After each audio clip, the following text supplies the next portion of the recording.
네, 이어서 두 번째 시간이죠. 법의 체계와 분류부터 해서 한번 가보도록 하겠습니다. 네, 그 아까 어려운 거 다 넘어왔거든요. 네, 그래서 좀 쉽게 쉽게 가보도록 하고 법의 체계와 분류를 나와 있는데 법의 체계는 국내법, 국제법으로 나뉩니다. 국내법에 대해서만 알면 되고요. 국내법의 체계는 사법, 사회법, 공법으로 나뉩니다. 우리 사법 아까 상상민 상법에 관하여 상관습법이 없으면 민법에 의한다. 민관조 민법에 없으면 관습에 하고 관습에 없으면 조리에 한다. 조리는 최후의 보충성이다. 민관조 상상민 이렇게 외우시면 되고요. 또 사회법은 노동법, 경제법, 사회보장법이고요. 공법은 헌법, 행정법, 형법, 또 민사소송법, 형사소송법이 있는데 이 두 가지를 나눌 때 형법은 실체법, 형사소송법은 절차법. 자, 다시 다른 거 다 기억하실 필요 없고 형법, 형사소송법. 형법은 실체법, 형사소송법은 절차법. 자, 어렵죠? 설명을 좀 풀어서 해드리자면은 사법은 외우셨을 거라 믿고 민법, 상법. 나머지는 다 공법인데 사회법만 좀 보고 갈게요. 자, 사회법에 있어서 여러분들이 왜 사회법이 도입이 됐냐? 우리 프랑스 인권 혁명 이후에 돈 많은 사람들이 주인이 됐잖아요. 그죠? 돈 많은 사람들이 이제 시민 착취가 일어나는 거죠. 노동 착취가 뭐 10살도 안 된 꼬마 애들한테 시급 10원 줄 테니까 열심히 일해. 너 일하기 싫어? 딴 데 가. 이런 식으로 해서 도시에서 다 내쫓거나 노예가 되거나 자본주의의 노예가 되거나 내쫓거나 하다 보니까 너무 심하잖아요. 그래서 국가가 개입을 한다. 하지만 뭐 공법처럼 막연히 밀어붙일 수는 없겠죠. 적절히 그 경계 주체들과의 타협을 하면서 최저시급이라든지 또는 뭐 사회법, 뭐 노동재해법 이런 게 있겠죠. 노동을 입어서 하다가 산재법, 사내재해법 이런 거 보상받으려면 사회법이 필요하더라. 그래서 노동법, 경제법, 사회보장법 이렇게 아시면 되고요. 민법, 사람과 사람, 상법, 상인들 간에 필요한 거, 노동법, 일할 때 필요한 거, 경제법, 우리 국가 체제죠. 경제가 돌아가는 체제. 자, 사회보장법, 사회보장법은 연금이나 아니면은 뭐 지원금 이런 거 있죠. 우리 코로나 지원금 이런 것도 사회보장법에 포함이 되겠죠. 그다음 나머지도 각 공법이다. 헌법, 행정법, 형법, 민사소송법 있고요. 나라에서 정한 법이다. 공법. 실체법은 무엇이냐? 실체로 존재하는 법, 특정 분야를 위해서 실체로 존재하는 법이라 하면 되고요. 절차법은 그 특정 분야를 위해서 존재하는 실체법을 실현하기 위한 절차겠죠. 우리 경비지도사 시험생들이라면은 경비업법 같은 경우는 실체법이 되겠고요. 뭐 경비업 소송법이나 경비업 진행법 이런 게 없잖아요. 그죠? 경비업법상에 절차법이 없으니까 경비업법의 절차법으로는 준용을 해서 가져오겠죠. 준용이 뭐냐? 일단 끌어다 쓰자. 이런 건데 뭐 행정소송법이나 행정절차법 이런 걸 가져와서 쓸 것 같아요. 예. 시험에 나온 적은 없지만 굳이 경비업법의 절차법이 무엇입니까? 라고 물어본다면은 행정절차법이나 뭐 이런 데서 좀 가져오겠죠.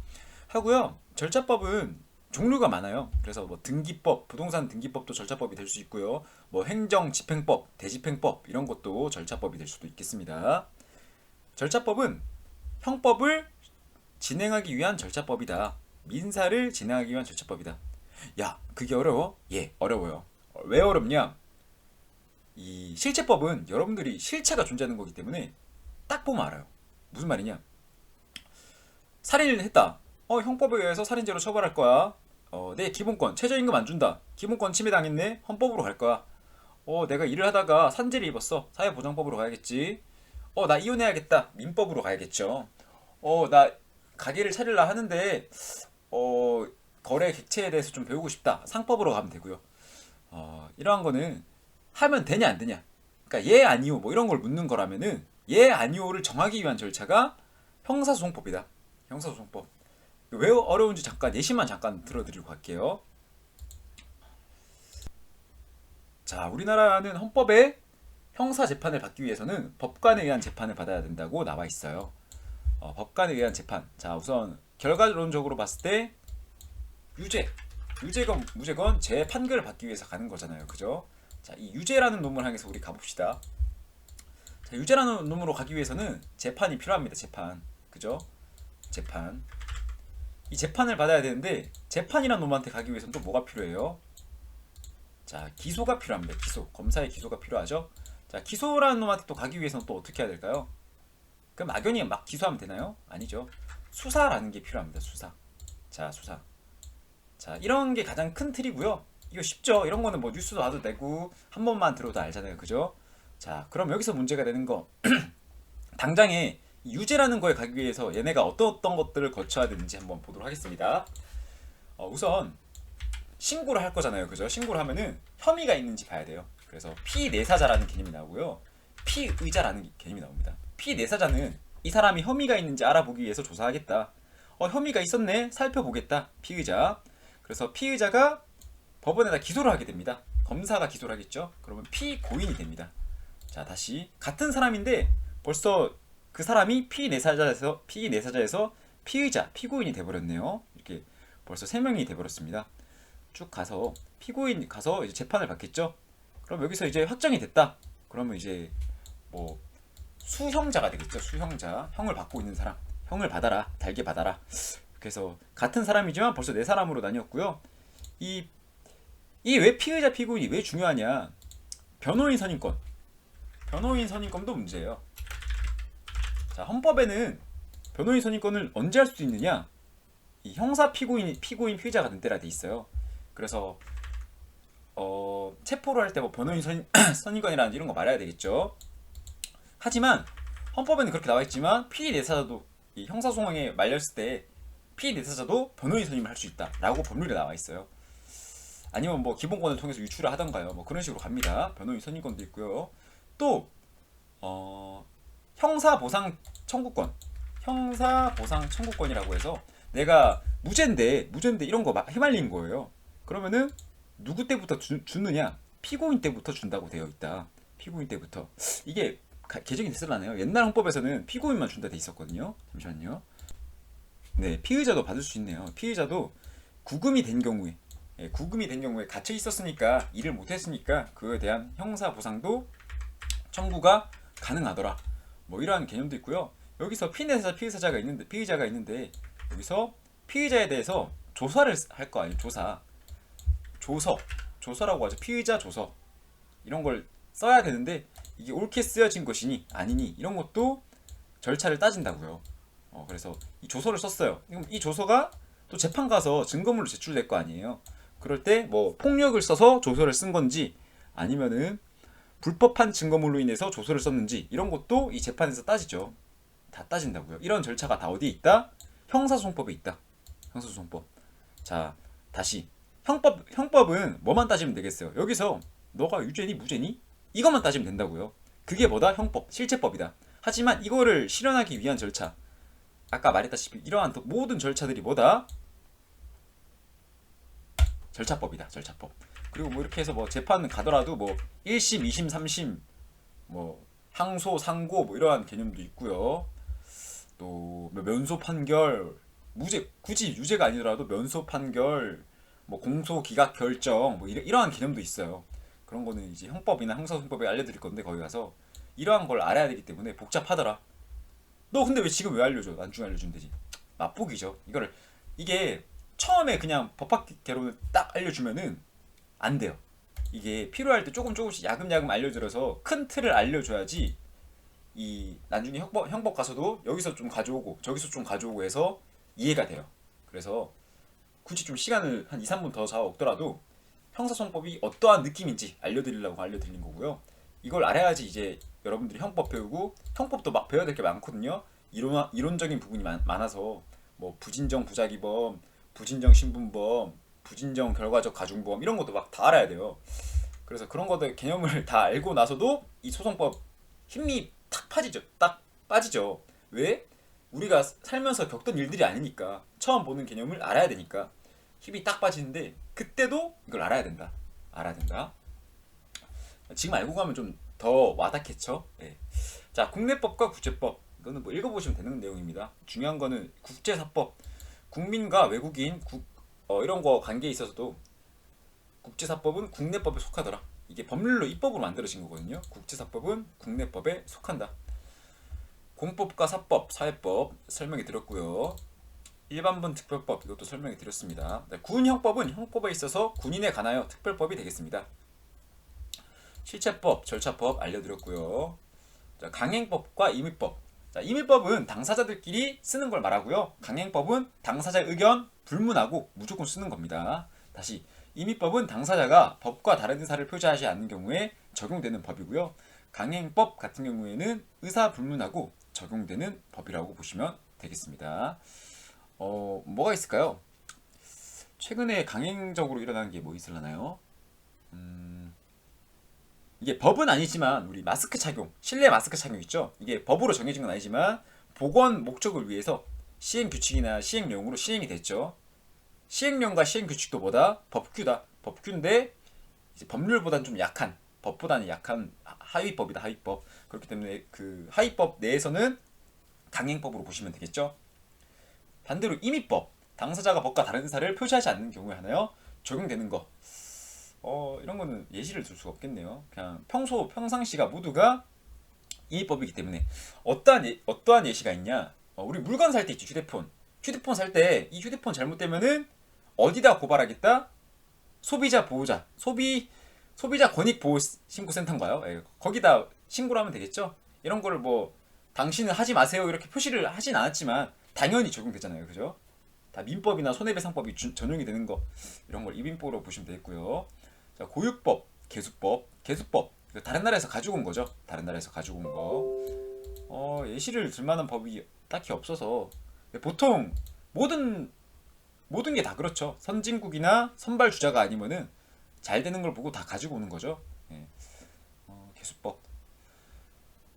법의 형식적 효력, 시간적 효력과 장소적 효력 이런 게 있습니다. 인적 효력이 있고요. 원칙은 뭐다? 속지주의다. 속지주의. 자, 다시 법의 효력이 법이 영향을 미치는 범위거든요. 그래서 속지주의와 속인주의가 있고요. 속지주의와 속인주의의 대표적인 예시가 형법도 되고요. 또 국적법이 됩니다. 무슨 말일까요? 자, 미국에 가서 우리 한때 유행했는데 병역 면제를 위해서 미국으로 가서 출산을 하는 경우가 있었죠. 그때 한국 사람이 가서 낳았을 거 아니에요, 애를. 그럴 때 미국 땅이지만 한국 사람이 애를 낳았다. 그러므로 우리나라 핏줄이니까 국민으로 인정해주겠다 하는 거를 속인주의라고 해요. 속인주의. 또 우리나라에서 태어났다. 그러면 대한민국에서 태어났으니까 대한민국 애로 하겠다. 이거를 속지주의로 합니다. 자, 다시 중요합니다. 이거 차이가 있어요. 자, 속지주의, 속인주의. 자, 국적에 있어서는 속인주의가 원칙이고요. 보충적으로 속지주의입니다. 형법은요. 형법은 속지주의가 원칙이고요. 보충적으로 속인주의입니다. 속지주의가 먼저 쓰고 안 되면 속인주의를 하겠다는데, 아까 미국 가서 애 낳은 거 있죠. 미국 가서 한국 사람이 애 낳으면 뭐다? 우리나라 사람. 미국 가서 한국 사람이 애 낳으면은 우리나라 사람.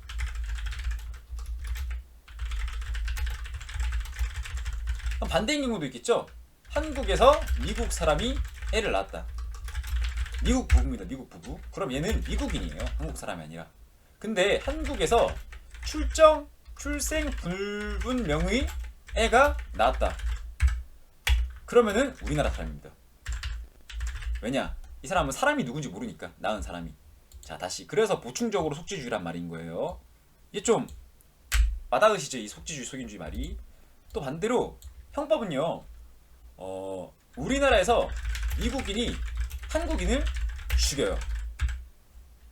그러면은 속지주의가 적용이 돼서 우리나라 법으로 처벌합니다. 우리나라 헌법.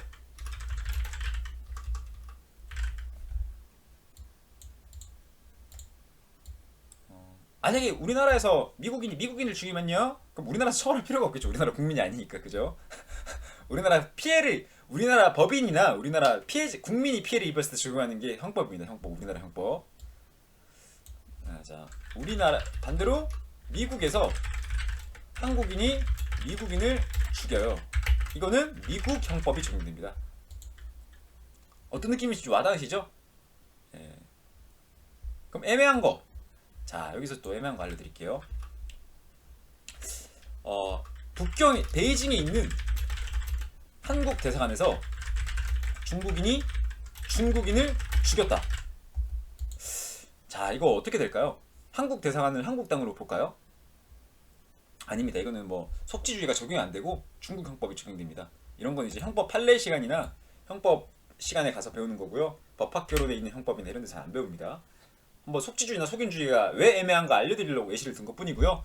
이제 좀 와닿으실 거라 믿습니다. 이 개념 자체가. 자 그러면 문제도 다양하게 나오겠죠. 우리나라 국제법에서는 속지주의가 원칙이다. X. 속인주의가 원칙이고 보충적으로 속지주의다. 우리나라 형법에서는 속지주의가 원칙이다. X. 속인주의가 원칙이고 속지주의가 원칙이다. 자 여기서 한 단계 더 나아가서 그 세계주의, 보호주의, 인도주의란 말이 있습니다. 인도주의 이렇게 있고요. 형법에 있어서는 세계주의는 우리 경비조사 시험이니까 대테러 방지법 봅니다. 대테러 방지법. 대테러 방지법에 테러 단체는 처벌한다. 이런 식으로 나와 있거든요. 테러 단체 처벌한다 나와 있어. 뭐 수계는 몇 년형, 뭐 중요한 역할은 몇 년형, 뭐 이런 식으로 나와 있는데 그 형법상에는 없고요. 테러 방지법은 세계 평화를 위해서 처벌하는구나 이렇게 아시면 되고요. 보호주의는 사람이라면 누구나 아니면 다른 국가를 보호하기 위해서라면 어쩔 수 없이 뭐 이런 개념으로 보면 되겠습니다.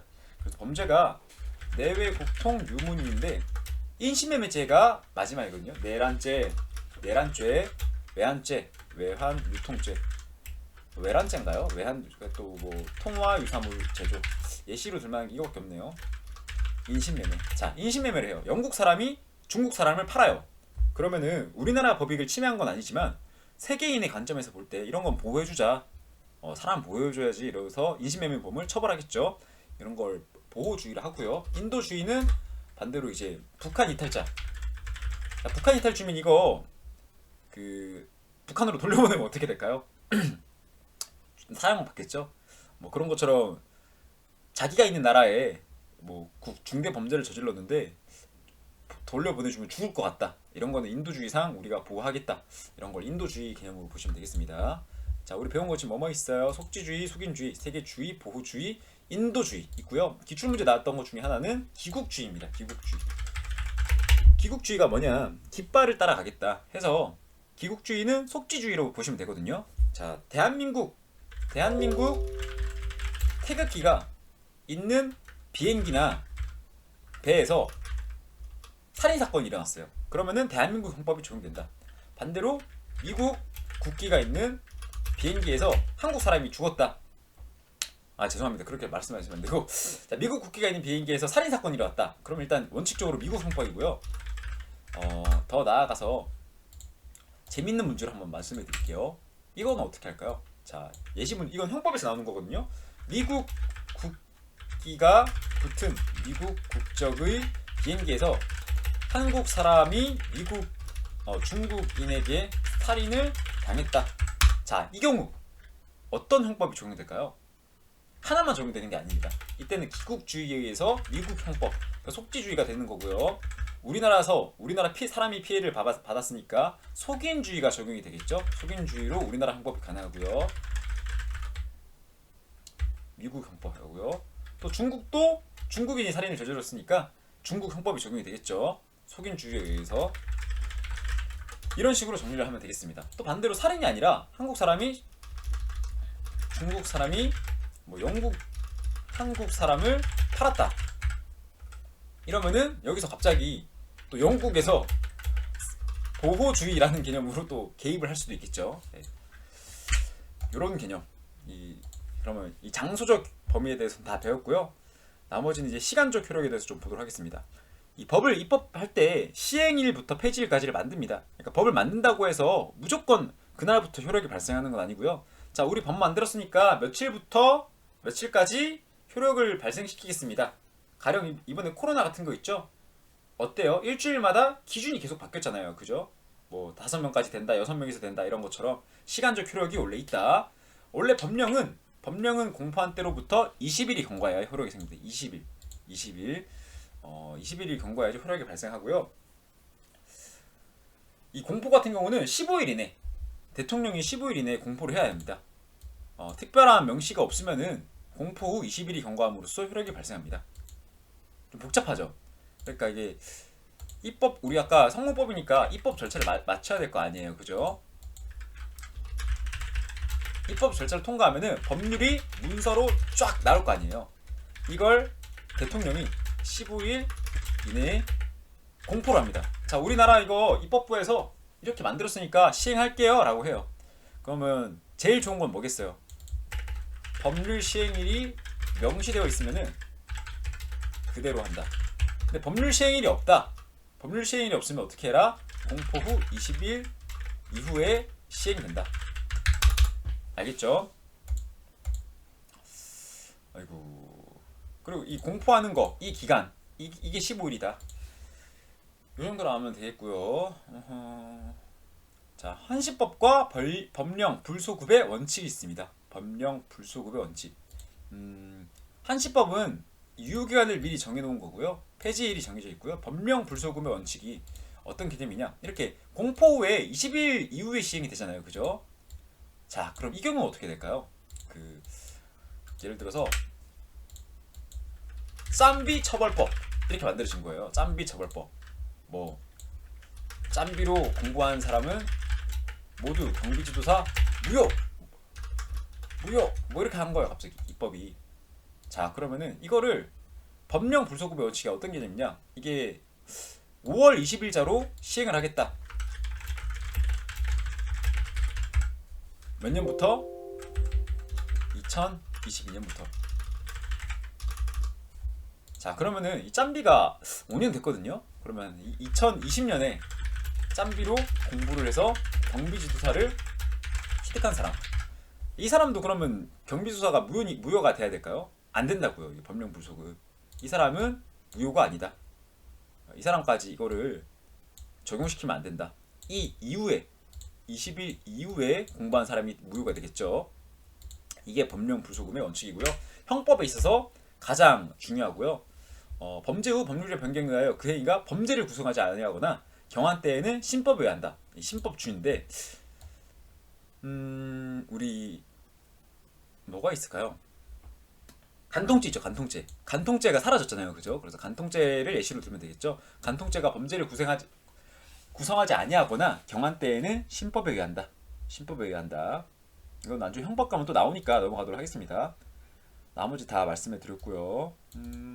이거 한번 읽어볼게요. 지자체법은 지자체 내에서만 적용이 된다. 조례나 규칙 말하는 거겠죠. 지방자치단체. 영토라 하더라도 외교 특권 및 면제 등 일정한 제한이 있을 수 있다. 이 소파라고 하죠. 미국 협정주의인데 미 군사지역 내에서 발생한 범죄에 대해서는 미군이 주치일 경우에는 미국 법원에 우선 재판권이 있다. 자, 다시. 자, 소파 협정에 의하면요. 미 군사지역 내 미군이 범죄를 저지른다. 근데 미 군사지역이 어디 있어요? 대한민국에 있잖아요. 그죠? 그래서 원칙상 우리나라는 형법이 속지주의이기 때문에 대한민국 내에서 일어난 범죄는 한국이 개입을 해야 되는데 미 군사지역 내에서 미군이 범죄를 저질렀다. 그러면은 미 법원에 재판권이 있습니다. 이게 좀 안 좋은 불평등 조약이죠. 그래서 이런 거 하나 있다. 인적 효력 다 알려드렸고요. 속인주의의 예외가 있습니다. 속인주의의 예외. 국회의원 같은 경우는 회기 중, 그러니까 입법이나 아니면 뭐 조사, 국정감사 이런 거 할 때는 국회 동의 없이 체포가 안 돼요. 다만 현행범인 때에는 체포를 합니다. 다시 국회의원은 현행범인 경우를 제외하고는 범죄가 있더라도 체포 구금이 되지 않는다. 체포 구금이. 왜냐하면 국민이 뽑은 사람이기 때문에 이 사람이 만약에 체포돼서 감옥 간다고 쳐봐요. 그러면 수만 명의 표가 날아가는 거예요. 그냥. 예. 그래서 그런 거 안 된다. 현행범인 때만 처벌하겠다. 불체포 특권이라 합니다. 불체포 특권. 반대로 대한민국 대통령은 불소추, 기소 자체가 안 됩니다. 형사소추가 안 돼서. 자, 다시 대통령은 재직 중 내란 또는 외환의 죄를 범한 경우를 제외하고는 형사소추되지 않는다. 그래서 박근혜 대통령 같은 경우도 탄핵 이후에 형사소추가 되어서 이제 뇌물죄 이걸로 좀 처벌이 이루어지냐 안 이루어지냐 이런 말이 있었죠. 넘어가도록 하겠습니다. 어려운 거 다 끝났네요. 예, 다 해갑니다. 하나가 더 남았네요. 좀 잠깐 쉬었다 다시 오도록 할게요. 이제 법의 해석과 적용이네요. 예. 자, 이거 법의 해석이 어려워요. 일단 어렵다. 야, 너 가르치기 싫어서 떡밥 깔고 가는 거 아니야? 너도 잘 몰라서 떡밥 깔고 가는 거 아니야? 솔직히 말하면 저도 잘 몰라요. 왜 모르냐? 그 여러분들이 이거 대법원 판례란 말 많이 들어봤죠? 대법원 판례라고 해서 대법원까지 가는 이유가 뭘까요? 두 가지겠죠. 진짜 죄가 안 되는데 죄가 되는 걸로 무죄인데 죄가 되는 걸로 해서 대법원까지 가거나 아니면은 죄가 되는데 무죄라고 자꾸 판결이 나니까 검사 쪽에서 계속 걸고 넘어지는 거겠죠. 자, 그럼 뒤에 있는 이 부분 죄가 안 되는데 죄가 되는 거라고 계속 걸고 넘어지는 이거 왜 그럴까요? 예, 1심에서 지방법원에서 무죄라고 했는데 왜 자꾸 검사 쪽에서는 항소하고 상고하는 걸까요? 이게 법의 해석 문제죠. 이 검사가 해석하기에는 나는 이래서 범죄가 되는 것 같은데 왜 법원의 해석은 무죄라고 보는 거지? 야, 이거 위에서 판결 내리고 올 테니까 너 기다려. 항소. 또 항소해서 졌어요. 고등법원에서 또 졌네. 대법원 간단 말이에요. 아, 고등법원 기다려. 내가 대법원 가서 내 해석이 맞나 안 맞나 보고 올 거야. 자, 이렇게 해서 대법원이 해석 내리면은 최종 해석이 되는 거죠, 거의. 그래서 유권해석과 이러한 법적 해석이 있어서 검사, 우리 대한민국에서 법조계에서 유명한 사람들 모인 거죠. 뭐 법원, 똑같은 기관이죠. 유명한 사람들 모인 기관인데 그 기관에서도 서로 헷갈려서 싸운다. 싸우니까 법 해석이 어렵다. 야, 너무 밑밥 가는 거 아니야? 네, 맞아요. 사실 잘 몰라서 밑밥 가는 거 맞고요. 시험 문제는 그렇게 어렵게 안 나오니까. 시험 문제는 보통 어떤 식으로 나오냐?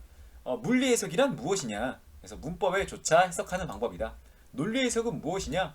이 논리적 관련, 논리적 체계도 이런 거를 연상시키면 되고요. 목적론적 해석 이런 거 물어보는 거고요. 입법 해석이란 무엇이니? 뭐 이런 식으로 물어봅니다.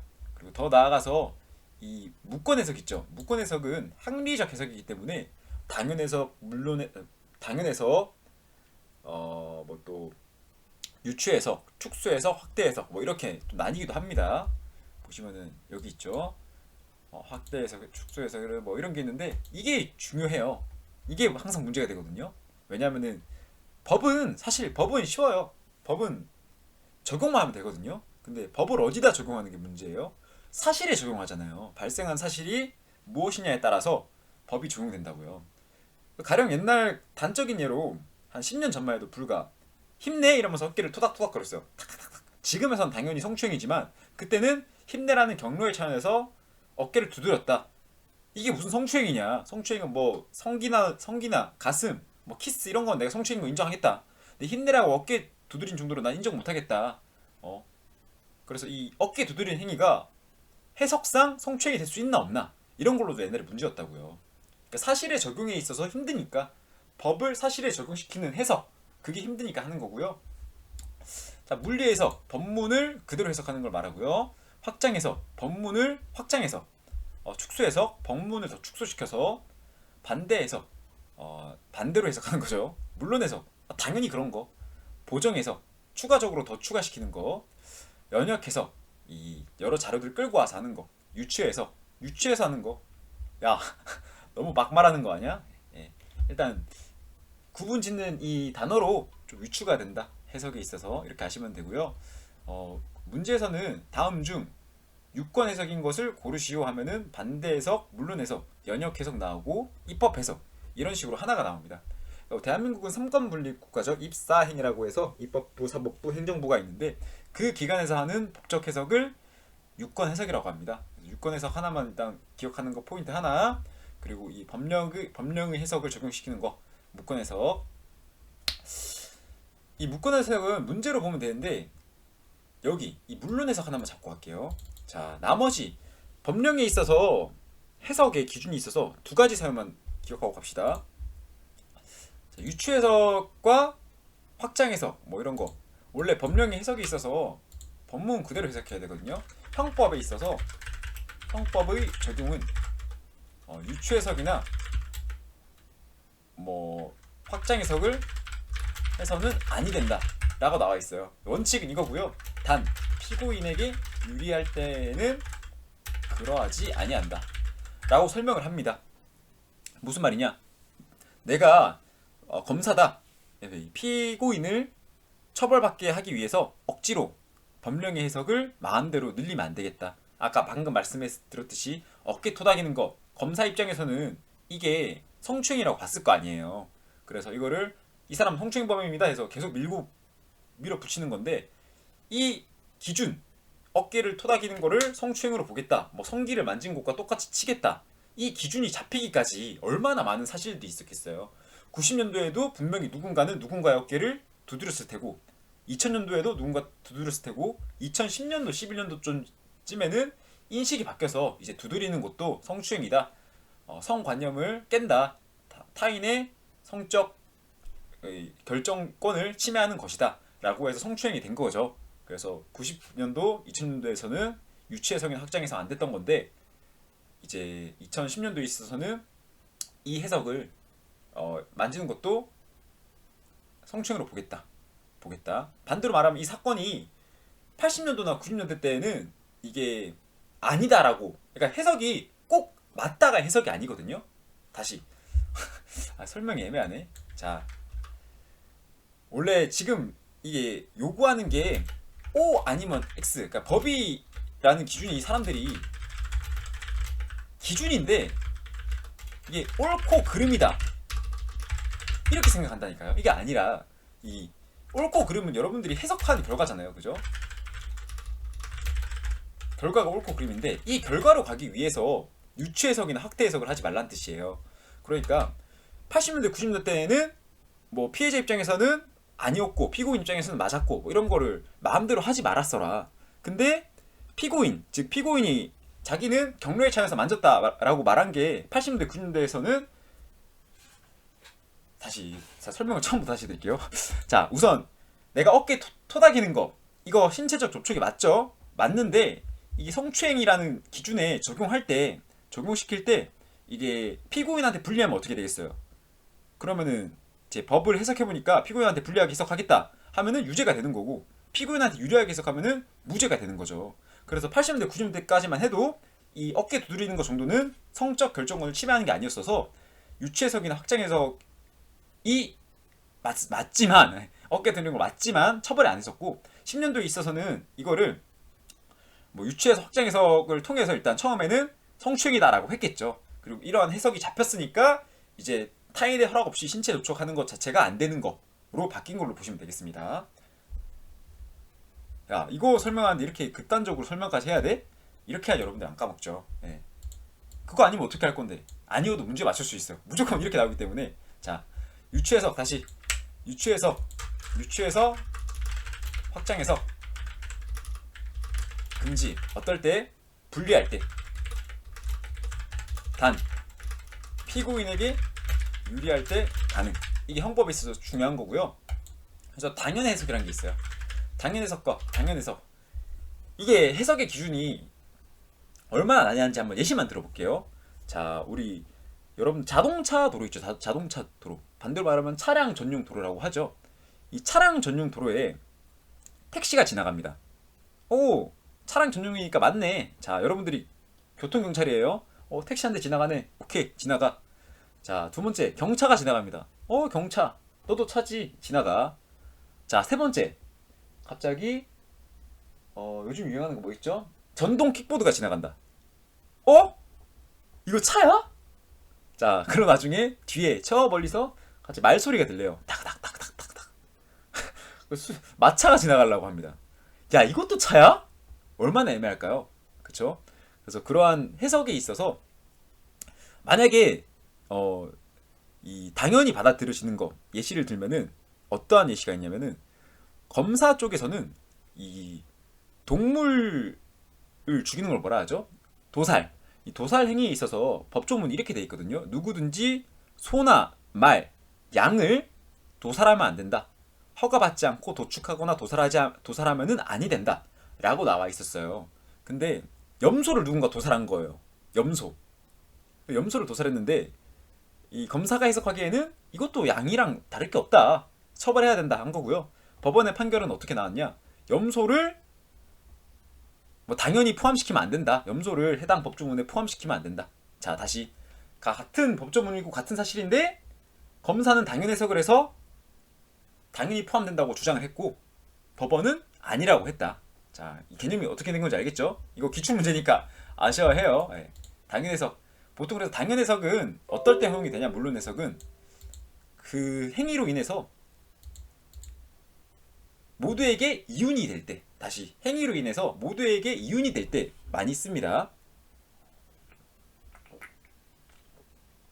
정정. 입법 목적에 맞을 때, 입법 목적에 맞을 때라고 보는 게 더 좋겠네요. 그러니까 아까 말씀드렸던 전동 킥보드 같은 경우는요, 차량으로 포함이 됩니다. 아, 죄송합니다. 정정. 차량으로 포함이 안 됩니다. 당연히 안 된다, 이렇게 보는 거예요. 아하. 이 예시 같은 것도 뭐 아기는 몇 살까지니, 뭐 가족은 몇 살까지니, 이런 게 나중에 기출문제 풀면 나오거든요. 그래서 일단 넘어갈게요. 이거는 저도 이렇게 막연히 막 설명하라면은 잘 못하겠어요. 이거는 기출문제 풀려면 잘 풀겠는데. 자, 유추와 준용. 유추는 유추하는 거, 준용은 갖다 끌어 쓰는 거. 갖다 끌어 쓰는 거. 유추는 유추하는 거, 준용은 갖다 끌어 쓰는 거. 이거 보시면 되겠고요. 이게 좀 기본 중에 기본이죠. 간주, 추정, 입증, 사실의 확정. 자, 사실의 전부는 증거에 의해서 이루어집니다. 이 증거 재판주의고요. 형식적 법률을 거쳐야 한다. 어떤 게 있냐? 증거물을 불법으로 수집해서 증거물로 쓰면은 형사소송에 있어서 증거물로 못 써요. 가령 아까 말씀드렸다시피 조서. 자, 피해자한테 거기 왜 갔어요? 그래요? 피해자를 왜 성추행했죠? 이렇게 했는데 이 어쩔 수 없이 이게 뭐 자연스럽게 이렇게 해서 말을 하면 되는데 피해자가 말하기 싫은 거예요. 그래서 아무 말 안 했는데 수사관이 마음대로 아무 말 안 하실 거예요? 당신 죄 있네. 만지고 싶어서 만졌습니다. 뭐 이런 식으로 마음대로 쓰는 거예요. 그러면 이 조서, 피해자는 실상 한마디도 안 했는데 수사기관에 의해서 마음대로 쓰여진 조서, 이걸 조서로 쓸 거니 안 된다 이거예요. 피의자가 쓰고 피의자가 재판에 와서 그거 내가 쓴 거 맞습니다. 내용의 인정, 성립의 인정, 이런 걸 하여야지만 증거로 쓸 수 있다. 또 반대로 범죄 현장에 갔는데 증거물을 막 가져올 수가 없어요. 그 범죄와 관련이 있다거나 아니면 제출자, 또 제출자에는 그 물건의 소유자였나 보관자였나 이런 것까지 따진다니까요. 그래서 원래 법원이 재판은 법관의 자유심증주의라거든요. 법관의 자유다. 그래서 법관이 자유재판이라고 해서 모든 게 법관의 마음대로 가요. 이렇게 말하면 나쁘게 들리려나? 그러니까 뭐 사람들이 술 먹으면 뭐라 해요 보통? 나 술 먹고 너무 판단도 안 선 채로 운전을 했습니다. 또는 내가 어릴 때부터 정신적 병이 있어서 살인을 저질렀어요. 이렇게 말하잖아요. 그러면은 이거를 진짜 이 사람이 병이 있어서 그랬는지 안 그랬는지 누가 판단을 한다? 의사가? 아니, 법원이 한다. 법원이. 법관이 한다. 아시겠죠? 어느 정도로 법관의 힘이 강하고 이게 재판이 어떤 식으로 진행되는지 좀 감이 오시나요? 가령 극단적으로 봤을 때 제가 사람을 10명 죽였어요. 근데 저는 사람을 양으로 보는, 매년 뭐 7월 3일만 되면은 양으로 보는 그러한 병에 걸리는 거예요. 그리고 병원에서도 이 사람은 매년 7월 3일마다 사람을 모두 양으로 봅니다. 이런 판결까지, 죄송합니다. 이런 진단까지 나왔는데도 진단서를 가지고 가도 법관이 에이 말이 돼? 이런 거 나는 안 믿어. 이런 거 너 이 사람 정신병 없어, 정상인이고 사람 죽이고 나서 이렇게 자기 감경 받으려고 거짓말 치는 거야 라고 해버리면은 법관의 말대로 돼요. 하지만 유일한 예외, 법관이 마음대로 하고 싶어도 증거는 형식적으로 가져가야 돼요. 그러니까 가령 제가 아까 말씀드렸다시피 수사기관이 마음대로 쓴 조서, 이거를 법관이 나 이거 이대로 해서 이거 증거로 너 유죄 때릴래? 유죄야 너? 이렇게 못한다고요. 이 증거 자체를 재판의 증거로 쓸 수가 없다고요. 자, 다시 증거재판주의가 이러한 원리라는 거를 아시고요. 사실의 확정은 증거에 의해서 한다. 사실의 전부는. 입증은 보통 증거에 의해서 하는데 검사 쪽에서 하는 거죠. 검사 쪽에서. 이 형사소송법으로 하면은 검사가 모두 입증해야 돼요. 검사가 모든 걸 다 입증해야 돼요. 알겠죠? 검사의 입증이다. 딱 하나 예외가 있어요. 딱 하나 예외는 이 명예훼손죄에 있어서 이게 공공의 이익을 위해서 한 경우에는 명예훼손죄가 성립이 안 되거든요. 예시를 들어드리면은 요즘 같은 경우에 허위 기사가 많잖아요. 그죠? 그래서 뭐 기사 댓글로 야, 이딴 것도 기사라 쓰냐? 사실이 아니지 않냐? 사실은 무엇이다. 대한민국 사람들 잘 아세요. 사실은 이거 뭐 범죄가 아니라 희생에 가깝습니다. 라고 한 거를 이 주장 자체가 명예훼손죄를 조각시키는 거잖아요. 명예훼손죄가 아니라는 거. 이 입증 자체는 피고인이 해야 돼요. 피고인. 그 댓글을 쓴 사람이. 이거 외에는 전부 다 검사가 이 사람이 살인죄를 저질렀다. 이 사람이 사람 죽인 증거를 가져와야 되고요. 이 사람이 강간을 저질렀다. 이 사람이 강간을 저지른 증거를 검사가 가지고 와야 돼요. 나머지 입증은 누가 한다? 검사. 모두 검사. 자, 추정은 일단은 효력을 줍니다. 일단은 효력을 주고요. 아까 검사가 증거를 가지고 왔어요. 살인의 증거입니다 라고 해서 피 묻은 칼을 가지고 왔어요. 여기 보시면 피 묻은 칼이 증거입니다 라고 딱 냈는데 갑자기 여기서 피의자가 말을 하죠. 피 묻은 칼 맞습니다. 하지만 그 피는 이제 사람의 피가 아닙니다. 동물의 피입니다. 자, 다시. 자, 증거재판주의라 했잖아요. 그죠? 자, 범죄 현장에서 가지고 온 피 묻은 칼. 이거를 법원에 했을 때 증거를 어떻게 쓰냐? 자, 이거 살인죄 증거로 하는데 동의하십니까? 검사한테 물어봐요. 네, 동의합니다. 피고인 동의해요? 네, 동의합니다. 자, 그럼 이게 살인죄의 증거냐 아니냐가 중요한 게 아니라 증거물 자체가 일단 된 거고요. 증거를 심판할 수 있는 단계가 된 거고요. 증거 능력이 생긴 거고요. 더 나아가서 이 증거를 통해서 검사는 이렇게 말하겠죠. 사람을 죽였으니까 피 묻은 칼이 나온 거 아니냐? 라고 말하고요. 법관이 보기에도 맞습니다. 네 말 들어보니까 맞는 것 같아. 이거 피 묻은 칼? 일단은 증거로 쓸게. 일단은 증거로 쓸게 라고 해서 쓰고 있어요. 그럼 이 증거가 살인죄의 유력한 증거물이 되는 거죠. 근데 갑자기 피고인이 말을 합니다. 그 피 묻은 칼 맞는데 그 피 DNA 혈액 검사해 보시면은 사람 거 아니에요. 동물 거예요. 예. 이렇게 말하면 어떻게 돼요? 피 묻은 칼은 살인죄 증거로 냈지만 법률 효과가 생겼지만 증거로서 피가 동물의 피로 인해서 증거 자체 효력이 없어지는 거죠. 그래서 법률 효과를 전복시킬 수 있다. 추정. 반대로 간주는 일정한 효과를 부여하고요. 반증에 의해서 전복이 불가능해요. 전복이. 자, 간주. 이게 왜 이런 일이 있냐? 그 뒤에 일어날 효력을 보호하기 위해서. 보통 그 사람의 실종 선고에 있어서 간주를 많이 하거든요. 그러니까 만약에 비행기를 타다가 아버지가 돌아가셨어, 이런 말 하면 안 되지만 그러면은 자연스럽게 아버지의 모든 재산이 나에게 상속이 돼요. 그죠? 근데 이게 추정이 된다고 하면은 내가 이 재산에 대한 처분권을 쓸 수가 없어요. 왜요?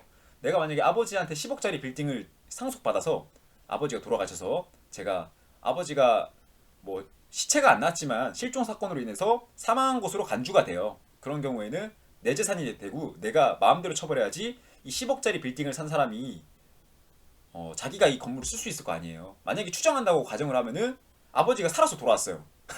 그럼 갑자기 이거 내 거니까 다시 가져오세요. 이렇게 한다니까요. 그게 안 된다고요. 그래서 이 간주는 사망 이후의 것, 그러니까 행위 이후의 것을 보호하기 위할 때 쓴다. 이렇게 하면 좋겠죠. 이제 마지막 시간이네요. 권리와 의무의 내용인데 이거 끝나면은 되겠네. 이거를 빨리 끝내보도록 하겠습니다. 이거 끝나면은 법학개론 1챕터가 끝나는 건데 거의 30% 법학개론이 있어서 30% 정도 끝낸 것 같아요. 자, 권리는 법에 의해서 생기는 걸 권리라 하고요. 법에 의해서 주어지는 힘이라고 합니다. 의무는 이 법률상의 구속입니다. 강제로 해야 하는 거예요. 그래서 권리랑 의무의 차이, 이걸 많이 물어보고요. 구별 개념으로는 권한, 반사적 이익, 이거는 뭐 기대이익이라도 하거든요. 기대이익.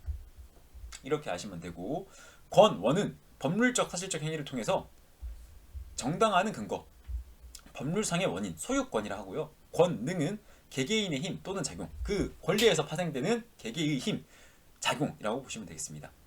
권한이라는 말 자체가 어디에서 기에서 가져왔니? 그러니까 이게 지금 하나하나 파고들면 힘든데 최종 사례를 통해서 여러분들이 비교를 하면 자료해지거든요.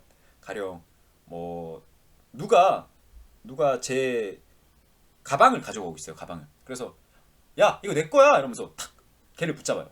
붙잡았을 때 뭔데? 이게 왜 네 건데? 이거 내 거야. 내 소유권이야. 내가 샀으니까. 이런 거. 예시가 좀 잘 됐나요? 소유권. 그러니까 왜 너 건데? 이걸 너 거라고 하는 그 정당화된 힘이 뭔데? 라고 보니까 소유권이다. 여기서 설명이 애매한가? 저는 이렇게 좀 외우는데 그렇게 아시고 권능은 권리에서 파생되는 개개의 힘 또는 작용입니다. 이거를 이렇게 하면은 좀 애매하고요. 사용 수익 이런 거 사용 수익 처분 사용 수익 처분. 자 다시 한번 말씀드릴게요. 소유권을 가지고 있어요. 제가 가령 이 가방의 소유권을 가지고 있어요. 가방에 가방을 제가 팔고 싶어요. 그럼 처분권 가지고 있으니까 팔 수 있겠죠? 권능 소유권이 있으니까 처분권도 생긴 거다. 권능 권능 또 이거를 가방을 메고 여행을 가고 싶어요. 사용권 소유권의 사용권 가방의 소유권을 내가 가지고 있어서 가방을 사용할 수 있네. 아니면 또 이 가방을 빌려주고 돈을 받고 싶어요. 수익권. 자 권한은 법률 행위를 할 수 있는 법률상의 자격을 말해요. 그래서 아까 회사의 이사 공무원의 권한 이런 것도 있고요. 뭐 부모로서 뭐 자녀 부양할 때 자녀를 대신해서 자녀를 위한 선택을 할 수도 있겠죠. 가령 뭐 애가 5살밖에 안 돼요. 근데 5살인데 다리를 다쳤는데 수술을 해야 돼요.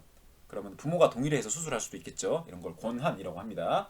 반사적 이익은 기대 이익이라도 하고요. 통상 우리 공공기관이 갑자기 들어서요. 가령 우리 집 뒷집에 공원이 갑자기 생긴대요. 그럼 사람들이 어떤 심리가 생기나요? 공원이 만들어지니까 살기 좋은 주거 환경이겠다. 땅값이 팍 오르잖아요. 이 땅값이 오르는 이 상태. 공원이 다 지어진 건 아닌데 지어진다는 계획이 발표됨으로 인해서 땅값이 확 뛰는 거. 이 이익을 반사적 이익, 기대 이익이라고 합니다. 그리고 이거를 여러분들이 청구를 할 수가 없어요. 그러니까 기대 이익은 재산으로 안 봐요. 알겠죠? 그러니까 반대로 또 애매하네 이것도. 정당한 보상이라는 개념 아시나요? 정당한 보상? 토지 수용에 있어서 사람들이 정당한 보상이라고 하거든요. 정당한 보상.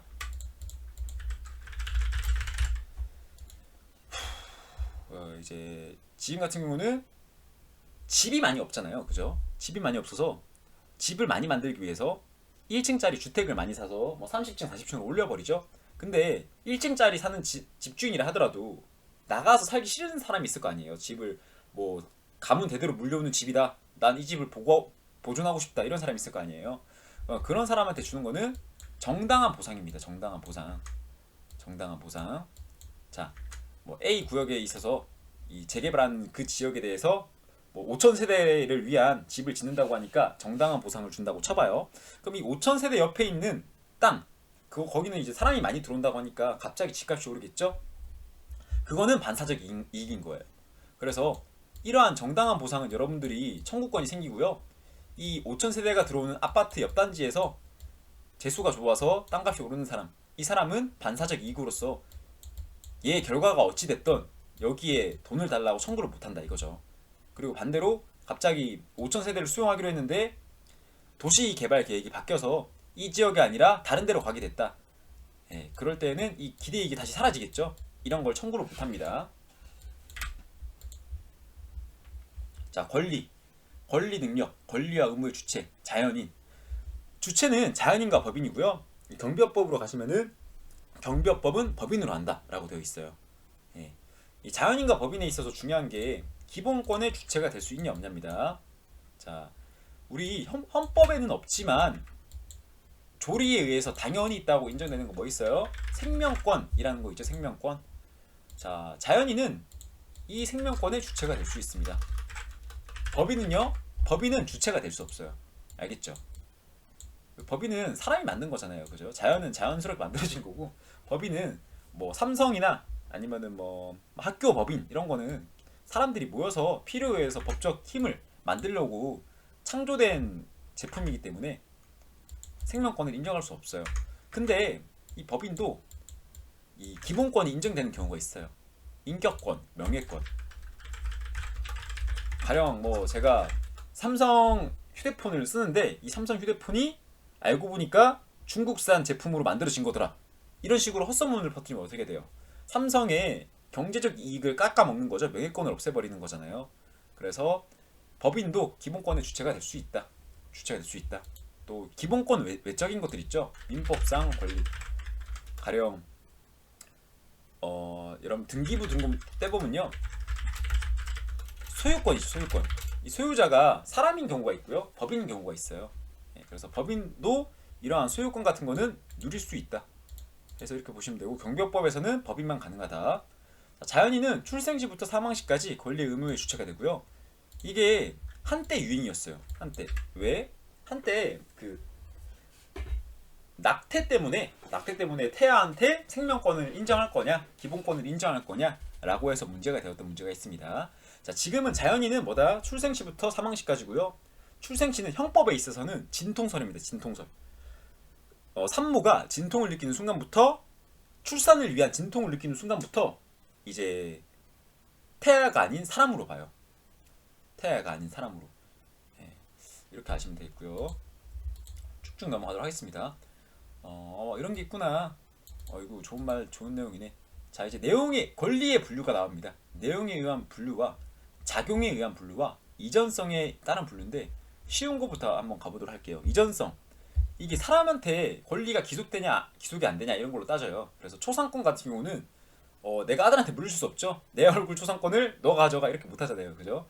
그래서 일신 전속권, 그 사람한테만 권한이 붙어 있는 거, 그걸 일신 전속권이라 하고요. 비전속권은 양도가 가능하다.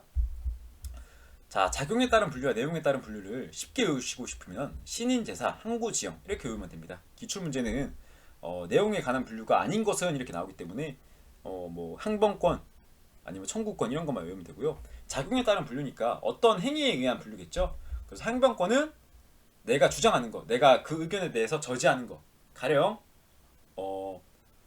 이 사람은 뭐 범죄자입니다 했을 때 항변권, 나는 범죄를 저지른 거 아니에요, 뭐 이런 걸 항변권이라 할 수도 있고요. 청구를 저지할 때도 쓴다고 합니다. 청구권은 반대로 내가 요구하는 거죠. 정보 공개 청구라고 하잖아요. 국가기관에 정보를 공개를 청구하는 거. 지배권은 물건을 직접 배타적으로 지배하는 권리, 물권, 지적재산권, 친권. 그리고 또 형성권은 취소권, 해제권, 추인권이라고 합니다. 이게 다른 게 아니에요, 여러분. 이게 다른 게 아니라 이 권리라는 녀석을 분류를 할 때 어떻게 분류할 건가, 그런 거예요. 개념 자체가, 여러분들 숫자 있죠, 숫자. 이 숫자라는 거를 분류할 때 어떻게 할 수 있어요? 1부터 100까지라는 숫자가 있을 때 1부터 100까지 뭐 홀수 짝수냐 이렇게 분류할 수도 있겠죠. 또 뭐가 있을까요? 또 뭐 소수냐 아니면 자연수냐, 뭐 배수가 있냐 없냐 뭐 이런 식으로 분류를 하는 거니까, 권리를 뭐 따로 없는 권리를 만드는 게 아니에요. 있는 것 자체를, 얘는 이런 식으로 해서 분류하는 걸 내용에 따른 분류, 얘는 이렇게 해서 분류하는 걸 작용에 따른 분류라고 부르는 거예요. 예시를 들면 얘는 뭐 홀짝에 의한 분류라 할 수 있겠고요. 얘는 뭐 배수가 있냐 없냐로 따지는 숫자의 분류, 뭐 이런 개념인 겁니다. 그래서 재산권은 물권, 채권, 무채재산권이 있고요. 사권은 단체의 구성원이 그 구성원의 자격으로서 그 단체에 대하여 가지는 권리, 신분권, 사원권.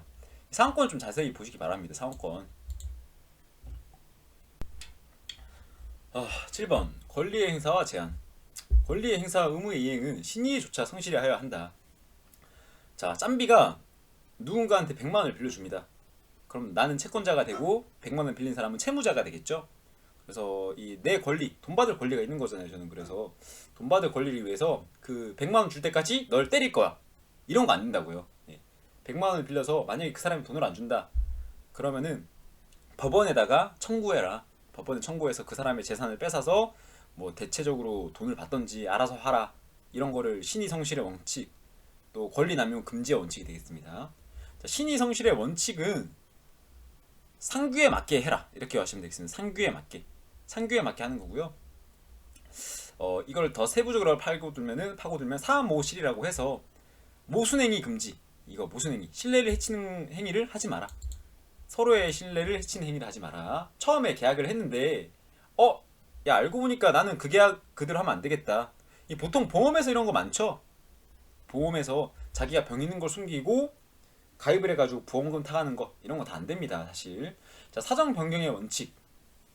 기초된 사실이 바뀐다면은 이거를 알려야겠죠. 고지를 해야 되는데 고지를 하지 않고 또 당초에 있었던 법률 행위 자체를 없던 것처럼 하는 것도 안 된다. 공평에 반하면은 안 된다. 사정 변경의 원칙. 실효의 원칙. 장기간 행하지 않으면은 사라진다. 권리 의무 주체. 자연인과 법인이구나. 권리 능력 있고 의사 능력 있고 행위 능력 있구나. 이러한 거는 나중에 행정청이나 행정기관, 의사기관, 의결기관 이런 거 배우면 좀 편하게 옵니다. 권리에 있어서 인간의 정신적 선물도 포함한다. 저작권이라 하죠. 저작권. 이런 것도 재산으로 포함이 된다. 권리의 발생과 소멸. 원시 취득은 처음 취득하는 거고요. 승계 취득은 원래 있던 물건을 가져오는 겁니다. 그러니까 제가 만약에 길을 가다가 흙을 빚어서 조각상을 만들어요. 그럼 이 조각상 이거 내 거잖아요. 그죠? 이제 소유권이 생긴 거 아니에요, 나한테. 근데 내가 이 조각상을 다른 사람한테 팔아요. 그러면 그 사람이 내 소유권을 가져갔다. 승계 취득. 승계 취득. 반대로 제가 이걸 처음 만들었으니까 저는 이거를 신축 건물 소유권 취득 뭐 이런 개념으로 보면 되겠죠. 그래서 원시적으로 생기는 거를 선의, 무주물, 선의 무주물, 또 소유권 취득, 최초 소유권 취득 이런 게 되겠습니다. 나머지는 승계 취득으로 다 보시면 되겠죠. 개개인의 특정 승계와 뭐 포괄적 승계, 포괄 승계의 대표가 상속입니다. 상속. 이렇게까지 하시면은 이제 1챕터가 끝났고요. 어려운 내용 끝났으니까 기출, 헌법 일반 부분 기출 영상이 2개 정도 있을 건데 그거 다 풀고 다른 영상으로 넘어가 보도록 하겠습니다.